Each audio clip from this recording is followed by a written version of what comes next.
ఈ సంవత్సరం ఆగస్ట్ నెలలో మన పార్లమెంట్లో digital personal data protection bill pass అయ్యి యాక్ట్ అయింది. దాని rules ministry of electronics and information technology వాళ్ళు ఈ నెలాఖరులో విడుదల చేయనున్నారు.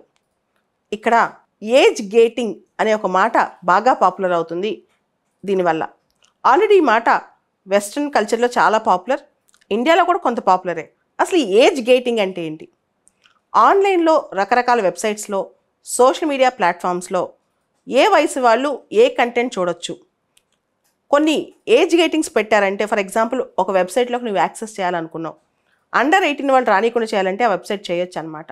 దానికి ఒక వెరిఫికేషన్ ప్రాసెస్ ఉండాలి. దీనే ఏజ్ గేటింగ్ అంటారనమాట.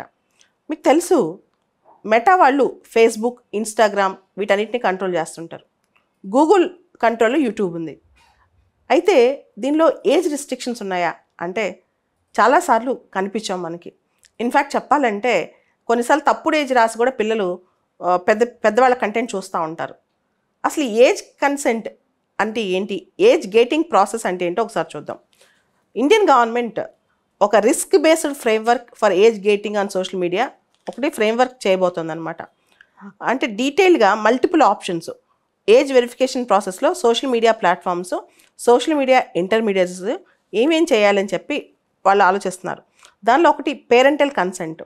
అండర్ 18 పిల్లలు, ఫర్ ఎగ్జాంపుల్ ఒక ఎడ్యుటెక్ ప్లాట్ఫామ్ని యాక్సెస్ చేయాలన్నా, ఒక ఫ్యాషన్ ప్లాట్ఫామ్ని యాక్సెస్ చేయాలన్నా, ఒక హెల్త్ రిలేటెడ్ ప్లాట్ఫామ్ యాక్సెస్ చేయాలన్నా వాళ్ళ పేరెంటల్ కన్సెంట్ కొన్ని సందర్భాల్లో పెట్టే అవకాశం కనిపిస్తోంది భవిష్యత్తులో. దాంతోపాటు కంప్లైన్స్ కూడా చాలా ఇంపార్టెంట్. అంటే కేవలం గవర్నమెంట్ రూల్స్ చేయటమే కాదు, దానికి సోషల్ మీడియా ప్లాట్ఫామ్స్ కానీ ఇంటర్మీడియట్స్ కానీ వాటికి అనుగుణంగా వర్క్ చేయాలి, కంప్లైంట్స్ చేయాలన్నమాట, వాటిని ఫాలో అవ్వాలి.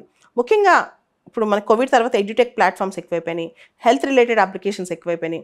ఇవన్నిట్లో కూడా పిల్లలకి బేసిక్ గైడ్లైన్స్ అవసరం అనమాట.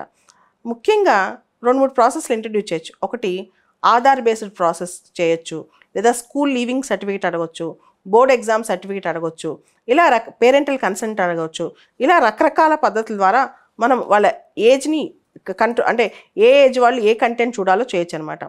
మేజర్గా ఏజ్ గేటింగ్లో ప్రధాన ఉద్దేశం ఏంటి అంటే స్ట్రేంజర్స్ పిల్లల యొక్క భవితవ్యంతో ఆడుకోకుండా, బయట వాళ్ళకి పిల్లలకి సంబంధించిన భవితవ్యంతో ఆడుకోకుండా, పిల్లలకి బయట వాళ్ళతో టచ్లోకి రాకుండా అనమాట.